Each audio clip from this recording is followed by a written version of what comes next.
history of democracy, it is basically not a slow and steady advance in the view of political scientist Samuel P. Huntington, but a succession of waves that have advanced, receded, then rolled in and crested again.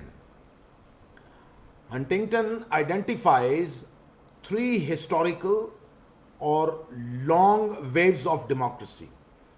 Whosoever is controlling this presentation, please follow my words. Otherwise, what I'm saying is different, and the one who is controlling this presentation, he moves far ahead or leaves himself behind. So please follow my words and run the presentation according to what I'm saying. Thanks for the cooperation. Okay, so first wave.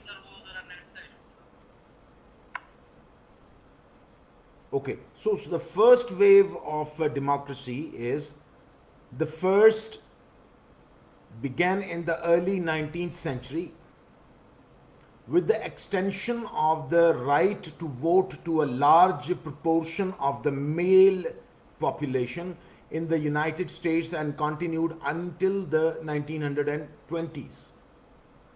And during this period, some democracies came into being. Now, basically, I am sharing with you the historical phase in which slowly and steadily democracy was adopted by different states of the world. So, according to the political scientists, the democratization process of the society came into certain waves. For example, the first wave in which many countries, as you can see, 29 states, they started adopting the democracy and the democratic system. And the early first wave of democracy basically advocated the right to vote to only the male population. Okay, the flow or the reversal. I'm again asking the person who is controlling the presentation, please follow my words.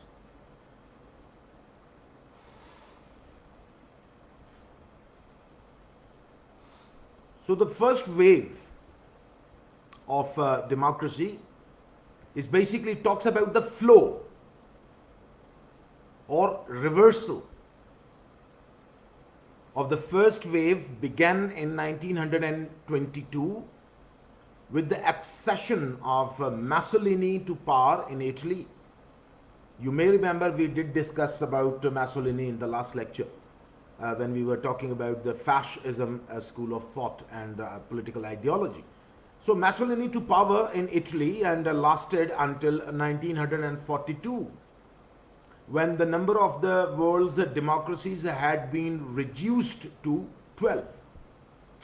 Okay, so what we have understood is that during the first wave, the number of democracies increased, but then another trend came in which the democracies and the total number of democratic governments, its numbers were lowered. So from 29 to 12 only. But later on, the second wave, a second wave began with the triumph of Allies in the World War II, World War First and Second, and then in 1945, when the number of democracies had risen to a number of 36, which means 36 states started adopting democracy and democratic system as the sole system of their governance. So the flow of the second wave, which is between 1962 right up to the mid of 1970s decade. So it brought it back to 30. Then again we see that the second wave, the number started increasing from 12 to 36, but then again it got lowered from 36 to 30.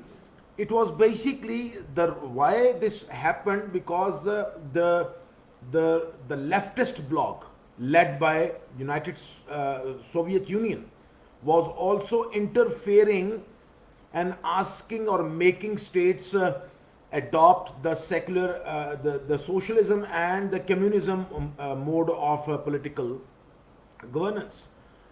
Okay, so third wave. Since 1974, however, democracy's third wave has approximately led to the emergence of democracies to double. So Huntington writes that economic development makes democracy possible and political leadership makes it real. Okay. Huntington is of the view that the ebbing of democracy's third wave is always possible.